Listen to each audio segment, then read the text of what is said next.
What's up, everybody? Welcome back to Mad Medicine. My name is Farhan. I'm a medical student and I'm also the host of this show. If you guys haven't seen our very first video, our previous video, it's linked right here. Go check it out. We had a conversation with Rashido on Vlogs about medical school and YouTube and how he manages to combine the two. So if I were you guys, check out the video. If you guys like the video, please like it, please comment. And if you like our channel, if you like what we're doing, please subscribe. We'd really appreciate it. Now that I've plugged in our channel and what we're doing, let's talk about today's topic at hand, which is the top 5 alternative healthcare careers in medicine today. Now, I have to say 2 disclaimers before we dive into this topic. Number 1, what I mean by alternative healthcare careers is I mean everything other than medical school or being a physician or a doctor or a surgeon, okay? Specifically, I mean going the medical school route, okay? Number 2, keep in mind that these are my top 5 alternative healthcare careers. Your top 5 may be completely different. You may agree with me, you may disagree with me. Whatever you believe, I'd love to hear about it. Please write a comment below. If you disagree, especially tell me why you disagree, because I want to, have a conversation going. That being said, let's dive deep into this conversation, into this topic, and let's start off with number 5. Number 5, in my opinion, is probably one of the most important aspects of our healthcare system today, if not the most important. These people are the backbone of our healthcare team, of our healthcare system, and they're known as nurses. Now, when I say that, a nurse is the backbone of the healthcare system, of the healthcare team, everyone knows this is true. Nurses are the ones who are going in and out, day in, day out, taking care of patients, making sure patients are feeling better, also providing medical care, and oftentimes like mental care. People don't think about that, right? Like you'll have a patient in the hospital and the patient is obviously physically sick. That's why they're in the hospital. But they're also, down mentally. And a nurse can treat them physically by giving them medications, giving them, ointments and stuff like that to help them feel better. But a lot of times the nurses I've interacted with are really good at speaking with patients. They're really good at making patients feel at ease, even though they may not be comfortable, making them a little bit relaxed. And that goes a long way, especially for a patient who's not feeling well. So it's definitely meaningful work. It's also very hands-on work. So if you're interested in working hands-on with patients, it's a really good career. Now, as far as the monetary value, as far as the average pay, yearly pay, on average, people who are nurses make about $68,000 a year. Now, keep in mind, this is the average. There are people who make a lot more than that and people who make a lot less than that also. But on average, it's $68,000. Now, a lot of people may be thinking the amount of work you're doing to be a nurse and only earning $68,000 a year doesn't really work out. It's like a lot of work, and then at the end of the day, you're only making this much. Well, keep in mind that as you work, the longer you work, you're obviously going to have a raise in your pay. And you can also go into administration, which will help you make more money, or you can go into specialization. So a lot of people don't know that nurses can actually specialize. So there's different, specialties in nursing, and I'm not going to go into that in this video. But for example, if a nurse becomes a nurse anesthetist who works with anesthesiologist, which is a type of physician, they're going to make a significantly higher pay than just an average nurse.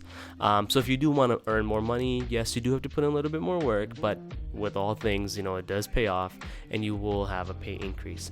Now, another reason why I think nursing is a very, very good career is because right now in the United States, there is a huge shortage of nurses. Right? We hear it all the time that there's a primary care need, there's a shortage. Well, it's estimated that in 2024, there's going to be about 1.09 million job openings for nursing.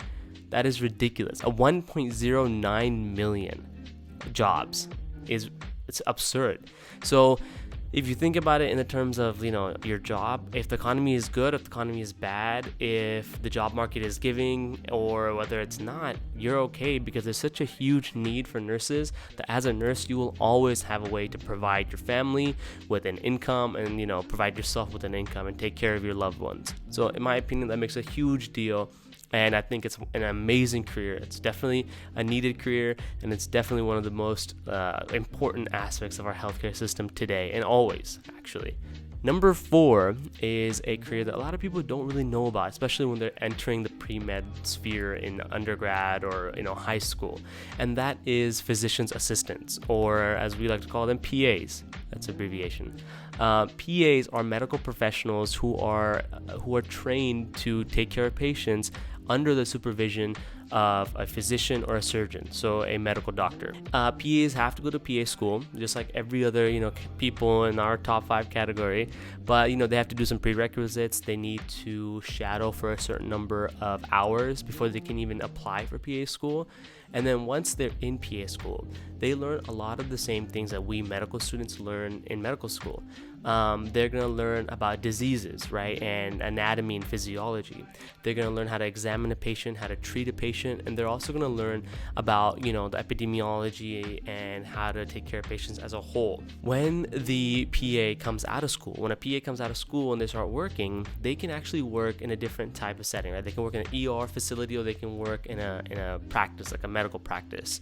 But what they're trained to do is they're trained to examine patients, they're trained to diagnose patients, and they're trained to treat patients, so they can administer care right then and there.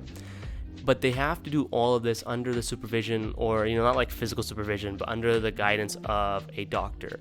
And a lot of people who are thinking about PA school are kind of turned off by that, because they think that doctor is going to be micromanaging, but it's not really the case. A lot of times PAs are very autonomous, and a doctor usually doctors are very supportive and trusting of their PAs that they've hired them.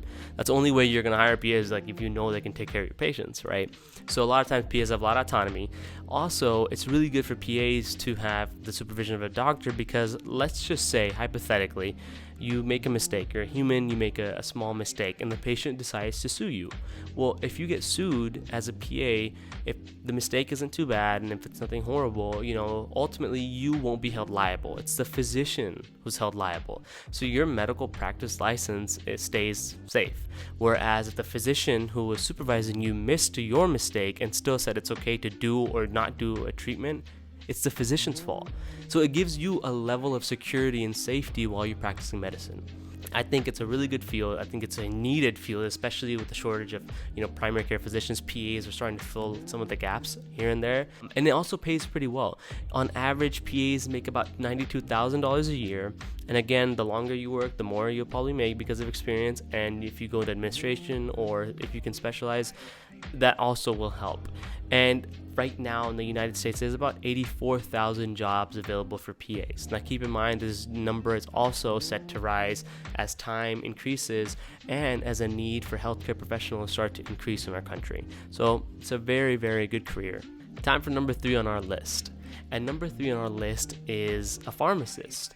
Pharmacists are medical professionals who are trained in, dispensing medications, who have a very extensive knowledge of medications, both chemically as well as what they do to our bodies anatomically and physiologically.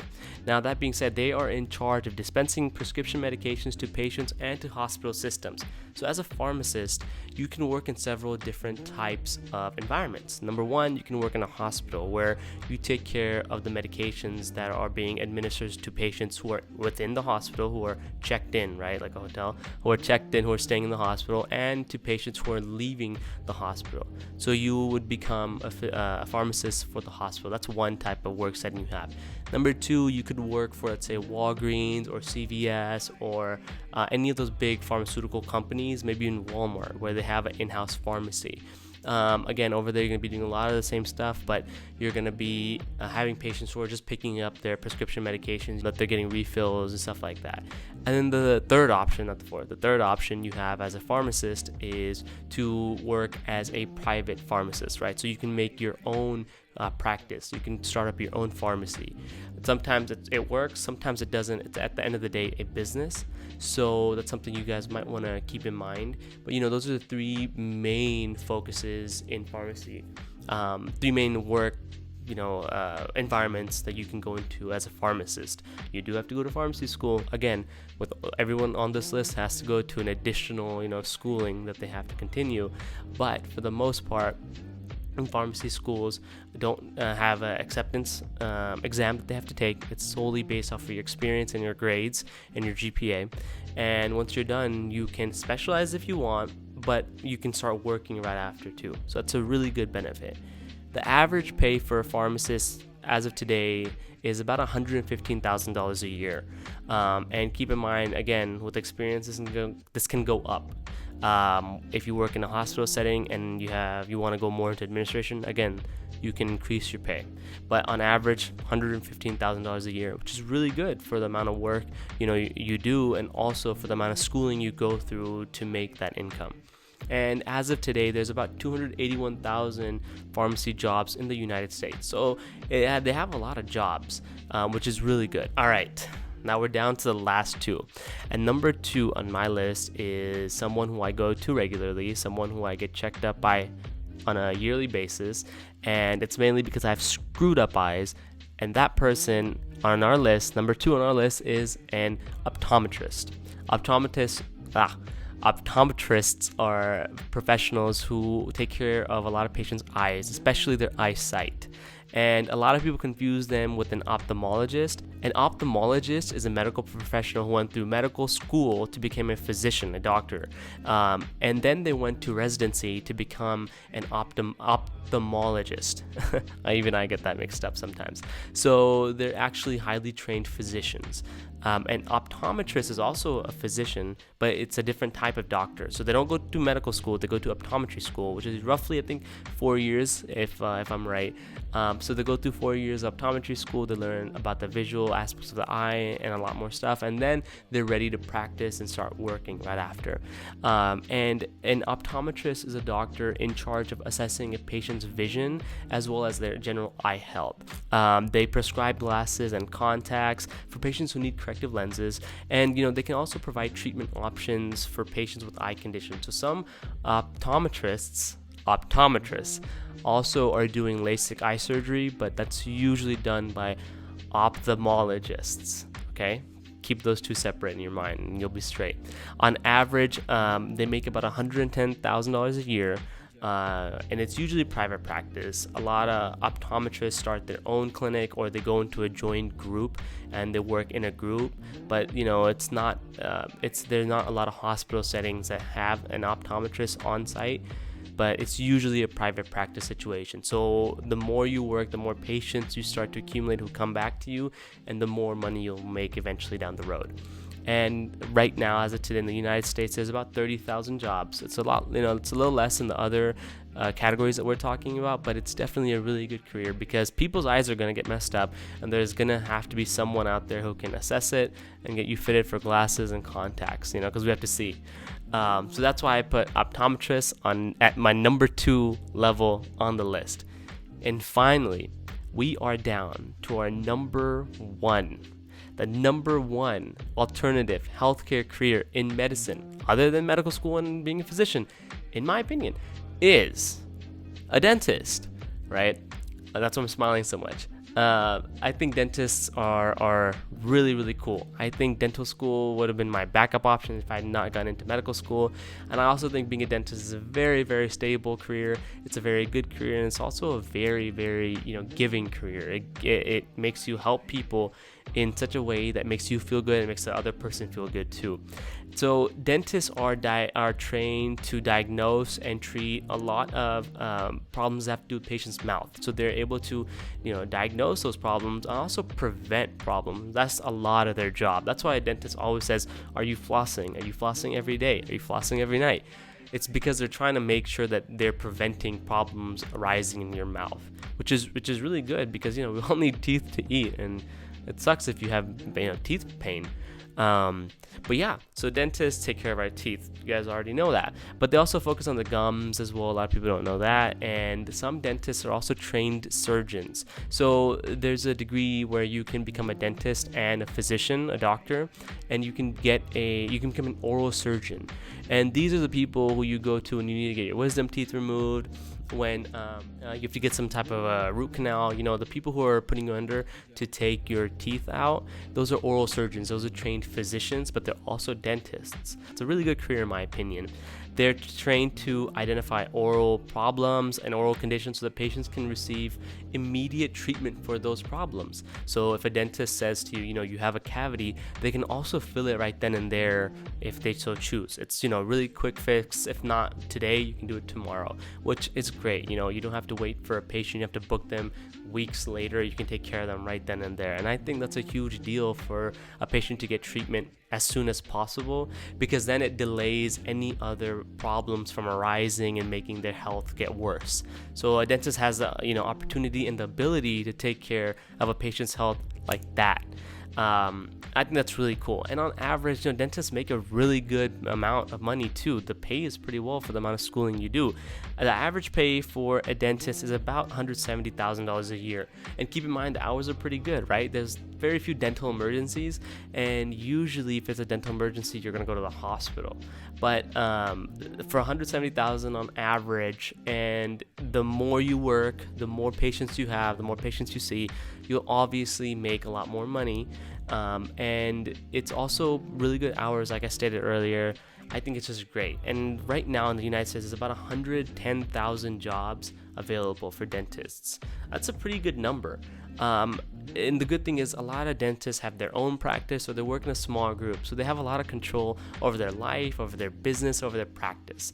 Now, with that being said, those are my top 5 alternative healthcare careers as of today. If you guys like this video, please comment below. Let me know if you guys agree with me, if you disagree. If you guys liked it, like the video. And please subscribe. Send this to a friend. Spread the word. We just started Mad Medicine, and we're going to be posting every week. So we'll see you guys back here next week with another video.